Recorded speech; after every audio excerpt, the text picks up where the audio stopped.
Assalomu alaykum barchaga. Ushbu video Superkubok qahramonlari Nasaf va Andijonning o'yiniga bag'ishlanadi. Taktik joylashuvdan boshlaymiz. Nasaf 4 ta himoyachi bilan maydonga tushgan bo'lsa-da, o'zining yashirin 5-himoyachisi Umarbek Eshmurodov yarim himoyada o'ynab yurgan edi.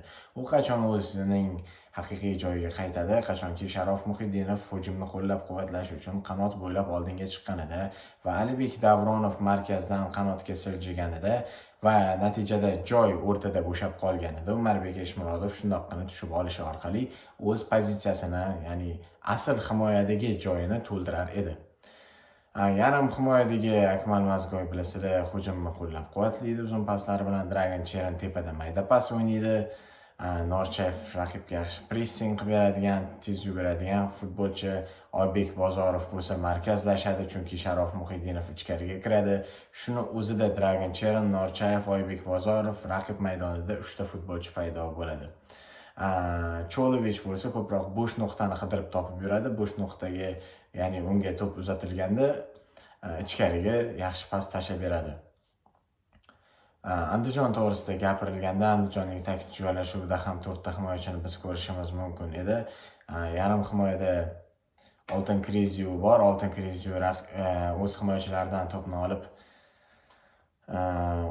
jamoasining hujumini boshlaydi. Toyerov bo'lsa oldinda harakat qiladigan Abdug'aniyevga ko'maklashish kerak. Abdug'aniyev esa kezi kelganda hujumda o'ynaydigan Mashukovga yordam berish kerak. Ikkalovi pressing qilish kerak. To'psiz o'ynalayotgan bir paytda markazda ikkalovi pressing qilish kerak. Qanotlardagi Abdumannonovlar bo'lsa joy almashib o'ynashadi. Biz bunga o'rganib qoldik. Ikkalovining ham qanoti Maksim Shatskixda yaxshi taassurot qoldirganki, Andijon Nasafga qarshi o'yinda raqibidan farqli o'laroq ikki qanotdan ham hujumlarni qilaverdi. Shu paytgacha bilardikki, Andijon Xomikov davrida ko'proq chap qanotidan foydalanar edi. Shatskixga kelib turib ikki qanot ham birdek ishlayapti. Chap qanotda Bektemir Abdumannonov bor, u juda ham yaxshi pas beradigan eng yaxshi assistentlardan biri sifatida o'tgan mavsum o'zini ko'rsatgan edi, chunki Andijonning bosh murabbiysi Aleksandr Xomikov hujumlarimizni mana shu chap qanotdan qilaveramiz deb buyruq bergan, natijada Abdumannonov porlab ketgan edi. Keyinchalik balki bu o'xshamadi yoki rejalar o'zgardimi, kim bilsin, Abdumannonov bu mavsum o'zini ko'rsata olmayapti. Bosh murabbiy sifatida Shatskix keldi va bundan keyin ham ko'rsata olmasligi mumkin, chunki nariga Abdumannonov, Doniyor Abdumannonovga ham futbolchilar to'p uzatib turishibdi, ikki qanot ham faol ishlamoqda. Ikkisi joyini almashtirgan taqdirda ham ikki qanot birdek faol ishlamoqda. Nasafda esa bunday emas. Nasafda chap qanotda kim bor? Sharof Muhiddinov bor, Oybek Bozorov bor. Shuningdek, Dragan Cheran ham chapga yaqin o'ynamoqda. 3 ta futbolchi uchlik hosil qilgan holda chap qanotni juda ham kuchaytirib yuborgan. Mana shu Superkubok o'yinida ko'rgan bo'lsanglar, e'tibor qilmagan bo'lsanglar, qayta ko'ringlar. Xususan men 2 soatli futbolni hozir tong bo'ladi, 1 soatdan keyin tong otadi. Mana shungacha qayta ko'rgan holda mana shu xulosani e'tiboringizga taqdim etmoqdaman. Nasaf hujumlarini chap qanotdan tashkil etdi. Cholovich bo'lsa, u o'yindan oldin biladi, shuning uchun ham markazga qaytib, markazga yordamlashdi. Markazdan to'pni olib chap qanotga uzatdi. Chunki buyruq berilgan, bo'ysunadi.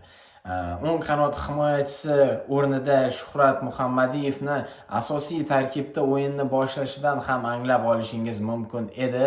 U bugun hujumlarda faol ishtirok etmasligini. Chunki Shuhrat Muhammadiyev tezkor hujumlarga o'tib ketib, uzatmalar berishidan ham ko'proq raqib hujumlarini buzgan holatlarini siz ko'proq ko'rgansiz va shunga ko'ra ko'proq Shuhrat Muhammadiyevni asl himoyachi sifatida bilasiz. Abdurahmatov bo'lsa himoyada juda ham no'noq, lekin hujumda yaxshi.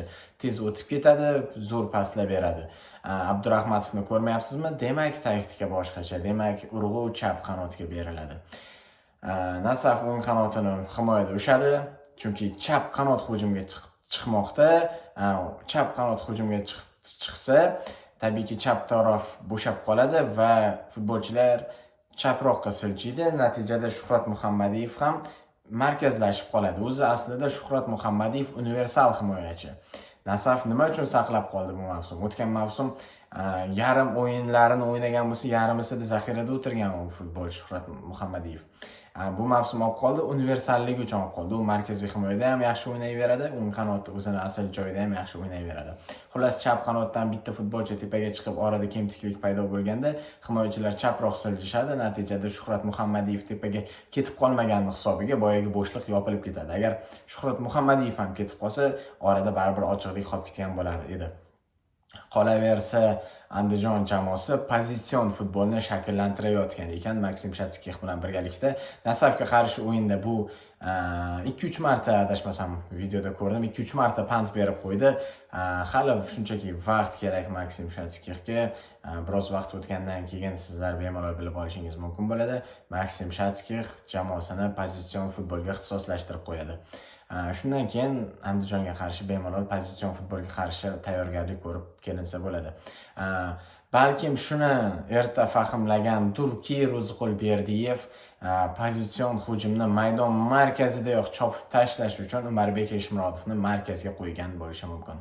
Chunki bu videoda aytdimmi yoki undan oldingisida aytdimmi, bundan oldin ham bitta video yozdim, keyin videoning o'rtasida ichkaridagi havo dimiqib qolgani uchun videoni to'xtatib oynani ochib qo'ydim. Milanda Ismoil Ben Nasr hamda Frank Kessi ismli futbolchilar o'ynagan. Ismoil Ben Nasr jamoasining hujumini boshlab bergan bo'lsa, Frank Kessi raqib hujumlarini buzish bilan shug'ullanar edi. Umarbek Eshmurodov xuddi shu vaziyatda, xuddi shu vazifani bajarishi kerak bo'lgan.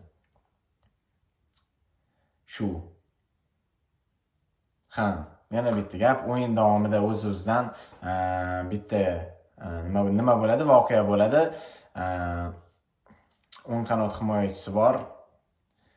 Ismon Aliyev degan Andijonda. O'sha Ismon Aliyevni ko'pchilik yomonlabdi. Hali Sofascore statistikalarni e'lon qiladi. E'lon qilganida Ismon Aliyev eng kam ball olgan futbolchi bo'lishi mumkin.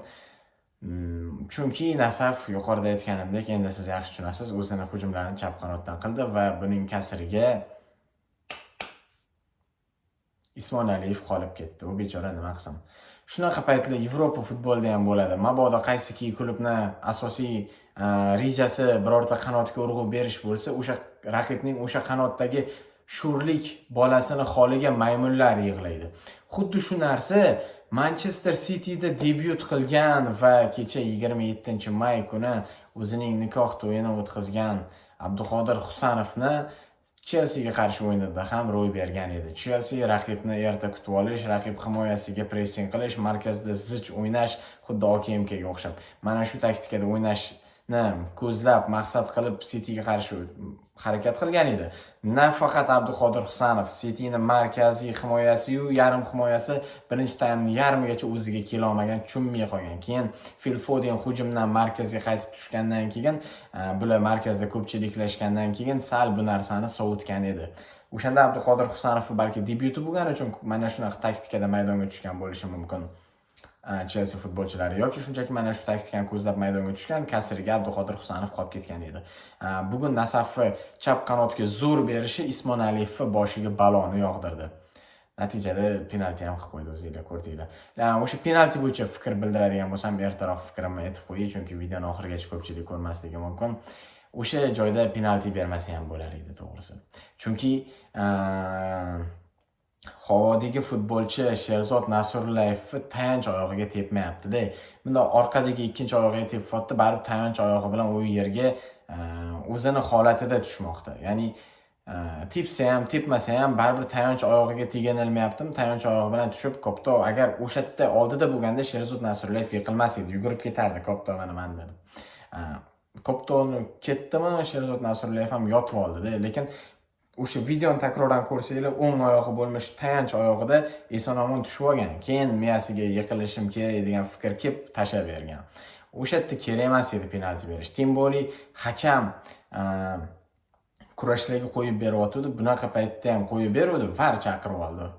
VAR hakamni chaqirib oldida penalti qo'yamiz degan qarorga kelishdi, lekin kerak emas edi. Timboli bunaqa tingma-ting o'yinda penalti buzib qo'yar edi. Boz ustiga o'yinning oxirlari 71-daqiqa kerak emas edi. Shundoqqina tingma-ting o'yinni buzib qo'yishdi. Andijon tepganda ham bu penaltini boshqa gap edi. Nasaf harakat qilsa, borini ko'rsatsa, durang qilishi, hatto kambek ham qilib tashlashga qodir komanda edi. Lekin bu o'z shundoq ham xafa bo'lib siqilib yurgan, ishlari yurishmayotgan, murabbiysi endi kelgan, xullas har tomonlama oqsayotgan Andijonga o'likni ustidan kafanni yechib olishdek gap bo'ldi-da. Shu Andijonga balet qilayotganim yo'q. Prosta xolos aytmoqman. Tayanch oyog'iga tepmadi-da. Bu tepish hammasi edi-da, prosta tepib ketdi. Futbolni hakamlar insonlar boshqaradi-yu, robot boshqarmayapti-yu. Bundoq tegdi penalti deydigan. Keyin yana nimalarni aytish mumkin? O'sha goldan keyin nima bo'ldi? Goldan keyin Nasaf raqibni maydon markazini o'zi tarafida kutib olishni boshladi. O'sha Xayrullo Hamidov aytgandek, bitta golli o'yin bo'ldi. Xato bo'lsa, qaysinisi foydalansa o'sha yutadi dedi. Xuddi shunaqa bo'ldi, yutib ketdi Nasaf. Ikkinchi taymdan boshlab Andijonga pressingda o'ynashni boshladi Andijonga qarshi. Mana shu pressingi ham nima deydi, Maksim Shatskix pozitsion futbolini ham buzordi. O'sha ko'pchilik bug'ib qo'ygani, Maksim Shatskix uslubini ham ko'rsatgani qo'ymadi ikkinchi taymda. Bo'lmasa Andijon ikkinchi taymda zo'r o'ynaydigan komanda. Birinchi taymdan ko'proq ikkinchi taymda o'ynaydi yaxshi. Bu Andijonning ikkinchi uslubi, siri, qobiliyati. Birinchisi bu standart vaziyatli outlardan qanaqa otib berganini ko'ryapsizlar o'zingizlar. Out sal uzoqroqda bo'lsa, o'rtaga bitta bolasi kelyapti, out unga tashlalyapti, kallasidan anaqasiga ichkariga qo'yapti. Yana uzatib beryapti o'sha bola. Burchak zarbalari qanaqa yaxshi bo'ldi. Nasaf ko'pchilik bo'lib kiryapti, o'shaning uchun nima deydi, xavfli vaziyatni bartaraf etyapti. Nasaf o'sha gap yaxshi o'qigan ekan-da, Andijon standart vaziyatni ko'pchilik bo'lib kutyapti, hamma futbolchisi kiryapti. Prosta yutib qo'ydi-da. Haqli yutdi, lekin haqli yutdi. Omadga ko'ra yutmadi, boshqa qilmadi. Ko'pchilik Nasaf muxlislari Andijonni maqtab yotishibdi. Darhaqiqat chempionga qarshi, amaldagi chempion, hozir ham peshqadam ketayotgan komandaga qarshi ishlari yurishmayotgan Andijon bitta o'yinga zo'r o'ynab berdi.